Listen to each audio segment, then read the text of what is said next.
Hello नमस्कार साथियों, सभी को जय श्री गन्ना, राधे राधे। कैसे आप सब? उम्मीद करता हूँ आप सब अच्छे होंगे, मस्त होंगे, स्वस्थ होंगे और आई थिंक अपनी तैयारी में व्यस्त होंगे। मैं आपका अपना साथी हरिओम आज पर उपस्थित हूँ आपके बीच दो बड़े इंपॉर्टेंट क्वेश्चन लेके। जब भी इस तरीके का क्वेश्चन आपके सामने आ जाता है तो उसको सॉल्व करने का, उसको बनाने का जो आसान तरीका क्या होता है, आइए मैं आपको बताऊंगा आज। तो अगर आप वीडियो तक आएंगे तो वीडियो को पूरा देख के जाएगा, वीडियो को स्क्रॉल या स्किप बिल्कुल भी नहीं करना है। उसके बाद अगर वीडियो अच्छा लगता है तो वीडियो को लाइक और एक प्यारा सा कमेंट, साथ ही साथ शेयर, और अगर नए हो तो सब्सक्राइब और फॉलो जरूर करिएगा। वीडियो अच्छा लगे तो लाइक और अपना प्यार कमेंट में हमें जरूर दीजिएगा और हमें ये भी बताएगा कि आपको हमारी वीडियोज कैसी लगती हैं। इस तरीके की और भी वीडियो पाने के लिए बने रहेगा हमारे साथ। तो आइए क्वेश्चन को बनाते हैं बिना देरी के हुए। पहला क्वेश्चन मैंने क्या लिया है भैया, एक आदमी ने 6 पेंसिल भैया 5 रुपए में खरीदी।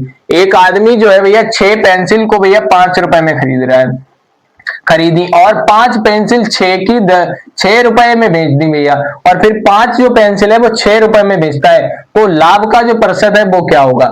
जब भी इस तरीके का क्वेश्चन अगर आपके सामने आ जाता है तो आप उसको कैसे सॉल्व करेंगे, कैसे बनाएंगे, आसान तरीका क्या होता है बनाने का, आज मैं आपको बताऊंगा। क्वेश्चन नंबर 2 क्या भैया, एक फल विक्रेता ने 1 दर्जन केला 25 रुपए में खरीदा।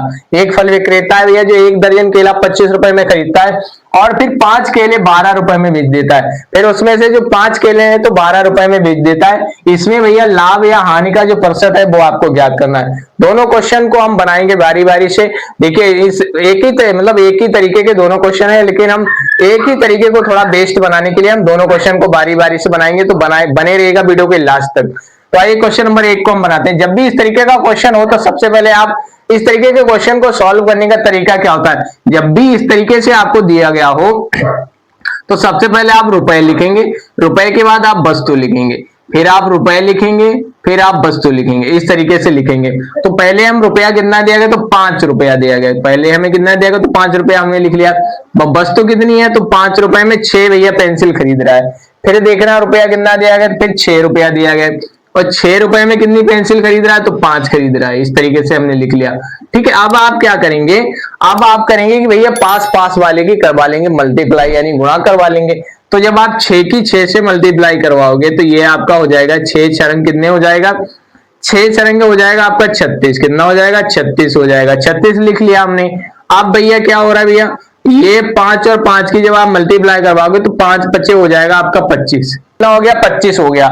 ये भैया आप इस तरीके से आप मान सकते हो भैया, आप यहां दिखेगा कि भैया 25 रुपए में तो वो खरीद रहा है और फिर 36 रुपए में बेच रहा है। जितने में 25 मतलब जितने 25 रुपए में खरीद रहा है और 36 रुपए में बेच रहा है, तो इसका मतलब ये है कि ये हमारा हो गया सीपी। ये 25 जो है हमारा सीपी है, और ये भैया हमारा क्या है, ये हमारा है सेलिंग प्राइस यानी कॉस्ट प्राइस। ये हमारा हो गया कॉस्ट प्राइस यानी क्रय मूल्य। 25 रुपए में खरीद रहा है और बेच कितने में रहा है भैया, तो 36 रुपए में बेच रहा है। अब हमें लाभ का प्रतिशत निकालना है, तो पहले हम देखेंगे कितना लाभ कमा रहा है। तो 25 रुपए में खरीद के भैया 36 रुपए में बेच रहा है, तो कितने रुपए का लाभ कमा रहा है, ये कमा रहा है भैया 11 रुपए का लाभ। कितने रुपए का, 11 रुपए का कमा रहा है लाभ। लाभ बराबर कितना कमा रहा है, 11 कमा रहा है। हमें लाभ का प्रतिशत निकालना है। तो लाभ या हानि का जब भी कभी आप प्रश्न निकालेंगे तो वो हमेशा आपका निकलता है कॉस्ट प्राइस से। कॉस्ट प्राइस हमें कितना दिया गया, तो 25 दिया गया। तो 25 को हम इस तरीके से बटे में रखेंगे। 11 है तो 11, लाभ कितना कमा रहा है, 11 रुपए का। लाभ का प्रश्न निकालना है तो 100 से मल्टीप्लाई करवा देंगे। अब जब आप इसे सॉल्व करोगे तो ये 25 से कम हो गया 25, और 25 हो गया कितना हो गया आपका 100।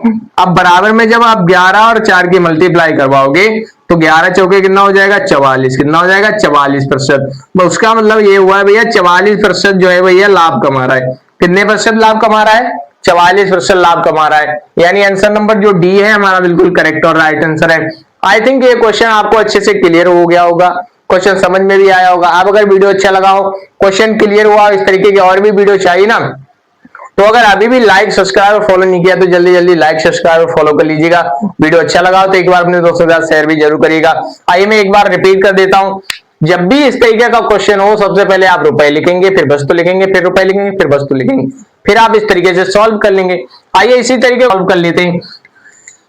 क्या बोल रहा है, एक फल विक्रेता 1 दर्जन केले मतलब 12 केले, तो हम पहले क्या लिखेंगे, पहले क्या बताया था, हम पहले रुपए लिखेंगे, फिर वस्तु लिखेंगे, फिर रुपए लिखेंगे, और फिर क्या करेंगे भैया, फिर वस्तु लिखेंगे। तो भैया पहले क्या कर रहा है, 25 रुपए में खरीद रहा है, तो भैया हम क्या लिखेंगे, रुपए कितने हैं 25, और भैया एक दर्जन का मतलब होता है 12 केले। कितने? 12 केले भैया 25 रुपए में खरीद रहा है। फिर क्या कर रहा है भैया, फिर 25 रुपए 12 रुपए में 5 केले 12 रुपए में बेच रहा है। कितने रुपए में? 12 रुपए में बेच रहा है। तो हम यहाँ क्या लिखेंगे, 12 लिख लिया हमने। अब क्या करेंगे, पास पास वाले की मल्टीप्लाई करवाएंगे। तो ये पास पास वाले की जब आप मल्टीप्लाई करवाओगे तो 12 और 12 की जब आप मल्टीप्लाई करवाओगे तो ये आपका हो जाएगा 144। कितना हो जाएगा? 144 हो जाएगा। फिर 25 और 5 की जब आप मल्टीप्लाई करवाओगे तो ये आपका हो जाएगा 25 पंचे होता है आपका 125। कितना होता है? 125। तो इससे ये बात पता चली भैया 125 में खरीद रहा है। कितने में? 125 रुपए में खरीद रहा है। तो ये हमारा हो जाएगा सीपी यानी कॉस्ट प्राइस, और ये हमारा हो जाएगा सेलिंग प्राइस। यानी 125 में खरीद रहा है और 144 में बेच रहा है। तो आसानी से समझने के लिए हमने क्या किया भैया, जितने 125 में खरीद रहा है और 144 में बेच रहा है, इस तरीके से आप मान सकते हो। तो दोनों में मतलब लाभ कितना कमा रहा है, तो लाभ देखोगे तो कितना कमा रहा है, लाभ कमा रहा है भैया 19 रुपए का। लाभ बराबर कितना कमा रहा है? 19 रुपए का। इस तरीके से आप मान सकते हो 19 का लाभ कमा रहा है। अब हमें लाभ का प्रतिशत निकालना है, कितने प्रतिशत का लाभ कमा रहा है। तो हम क्या करेंगे, लाभ हो या हानि हो, हमेशा कॉस्ट प्राइस से निकाला जाता है। तो कॉस्ट प्राइस यानी क्रय मूल्य हमारा कितना है, तो 125 है। 125 को हमने रखा बटे में। इस तरीके से आप क्या करेंगे हम भैया, 19 को इस तरीके से रखा। लाभ का प्रतिशत निकालना है तो हम 100 से मल्टीप्लाई करवा देंगे। बराबर में आपका जो आंसर आ जाएगा वो कितना हो जाएगा, देखिए 25 पंचे कितना होता है, 125 होता है। 25 चौके कितना होता है आपका 100। 19 और जब आप 4 की मल्टीप्लाई करवाओगे तो 19 चौके होता है आपका 76 बटे में 5। अब जब आप 5 से 76 को क्रॉस करोगे तो ये आपका जाएगा बराबर में 15.2 बार, सॉरी 15 कितनी बार जाएगा, 2 बार जाएगा। कैसे जाएगा ये मैं आपको बता देता हूं। देखिए 5 एकम 5 हो गया, यहाँ कितना रह गया, 2 रह गया। उधर गया तो कितना हो गया, उधर गया तो आपका हो जाएगा, फिर 5 बचे हो गया 25। यहाँ कितना रह गया, 1 रह गया। 10 लगाया, 0 बढ़ाया तो 10 हो गया। 5 दूनी कितना हो गया, 10 हो गया। तो बराबर में भैया 15.2% का लाभ कमा रहा है। कितना कमा रहा है, 15.2% का लाभ। बराबर कितना कमा रहा है भैया, वो 15.2% का लाभ कमा रहा है। ये दोनों क्वेश्चन को बनाया हमने बारी बारी से। आई थिंक दोनों क्वेश्चन आपको क्लियर हुए होंगे। अब भी अगर आपका कोई डाउट रह गया तो आप हमें कमेंट करिएगा, तो हम अगली वीडियो में आपका वो डाउट भी क्लियर करने की कोशिश अवश्य करेंगे। अब दोनों क्वेश्चन क्लियर हुए हो, वीडियो अच्छा लगा हो, मेरे पढ़ाने का तरीका अच्छा लगा हो, और इस तरीके की अगर और भी वीडियो आपको चाहिए ना, तो करना क्या, अगर नए हो तो सब्सक्राइब और फॉलो कर लीजिएगा। वीडियो अच्छा लगा हो तो एक बार लाइक, साथ ही साथ कमेंट, और एक बार अपने दोस्तों का शेयर करके जरूर जाएगा। इस तरीके की और भी वीडियो पाने के लिए बनाए रखिएगा थोड़ा सपोर्ट, और बने रहिएगा अपने भाई के साथ। तो आइए मिलते हैं नई वीडियो के साथ, नई ट्रिक के साथ। तब तक के लिए नमस्कार।